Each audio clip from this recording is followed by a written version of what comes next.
السلام علیکم ورحمۃ اللہ وبرکاتہ۔ Welcome to Islamic minutes. آج ہم ایک نہایت اہم اور علمی موضوع پر بات کریں گے، وہ یہ کہ عورت کی بیعت کا حکم کیا ہے۔ بیعت کا لفظ ہم اکثر سنتے ہیں، خاص طور پر دین کے ماحول میں، لیکن بہت سی خواتین کے ذہن میں سوال پیدا ہوتا ہے کہ کیا عورت کے لیے بیعت ضروری ہے؟ کہ اسلام میں عورتوں نے بیعت کی ہے؟ بیعت کا صحیح مقصد کیا ہوتا ہے؟ بیعت نہ کرنے کی صورت میں کیا حکم ہے؟ آج ہم قرآن و حدیث کی روشنی میں اس بات کو جاننے کی کوشش کریں گے۔ بیعت عربی زبان کا لفظ ہے، جس کا مطلب ہے وعدہ کرنا، عہد کرنا، اطاعت کا اقرار کرنا۔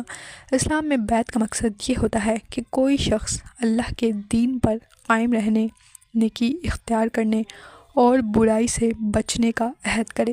اللہ تعالیٰ نے قرآن مجید میں ارشاد فرمایا، اے نبی، جب مومن عورتیں آپ کے پاس اس بات پر بیعت کرنے آئیں کہ وہ اللہ کے ساتھ کسی کو شریک نہیں کریں گی، چوری نہیں کریں گی، زنا نہیں کریں گی، اپنی اولاد کو قتل نہیں کریں گی، بہتان نہیں باندھیں گی اور نیک کاموں میں آپ کی نافرمانی نہیں کریں گی، تو آپ ان سے بیعت لے لیجئے اور ان کے لیے اللہ سے مغفرت طلب کیجئے۔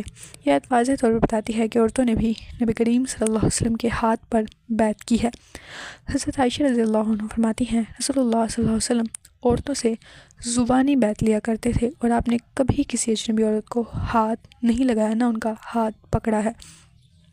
اس حدیث سے معلوم ہوتا ہے کہ عورتوں کی بیعت ثابت ہے، مگر پردے اور شرعی حدود کا مکمل خیال رکھتے ہوئے۔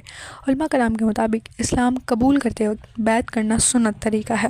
کسی نیک عالم یا شیخ سے اصلاح کی نیت سے بیعت کرنا جائز ہے، لیکن بیعت کو دین کا لازمی رکن سمجھنا درست نہیں ہے۔ اصل چیز تقویٰ، نماز، روزہ، اخلاق اور اللہ تعالیٰ کی اطاعت ہے۔ اگر کوئی عورت بیعت نہ بھی کرے مگر دین پر عمل کرے تو وہ گناہ گار نہیں ہوگی۔ آج کل بعض جگہوں پر بیعت کو لازمی سمجھ لیا جاتا ہے اور اس میں غلو کیا جاتا ہے۔ یاد رکھنا چاہیے کہ اسلام میں کسی انسان کو اللہ کی طرح اختیار دینا جائز نہیں ہے۔